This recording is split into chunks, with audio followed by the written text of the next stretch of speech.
Thousands of people have been taking part in protests in Australia over a plan to kill large sharks. The Western Australia government is set to install baited hooks off Perth's popular beaches in response to 7 fatal shark attacks in 3 years. But protesters say a cull is not the answer, and will only damage the sea's delicate ecosystem. More than 4,000 people gathered for a demonstration at Perth's Cottesloe beach alone. Without the sharks there will be no future for humanity because they balance out the ecosystem and every living creature in the sea is really important, one protester said. At a demonstration in Melbourne, one protester said, "We're better than killing wildlife in vengeance. We need to use the science to work with the science to learn to live with these creatures instead of culling them." Sabotage fears. The War government is planning to install some 72 baited hooks on drum lines 1 mile off the beaches by 10 January. A contract to maintain and patrol the lines will be awarded to commercial fishermen in the coming days. Any shark more than 3 meters long,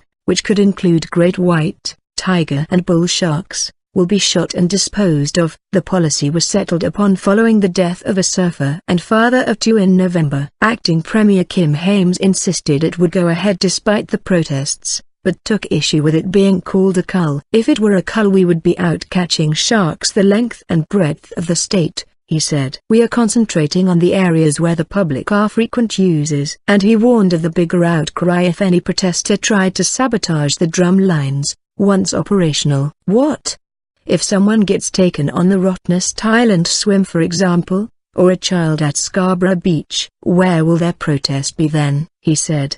But the protesters have vowed not to let up in their opposition to the plans. Further demonstrations are planned, and the Green Party says it is consulting its lawyers over the legality of the move.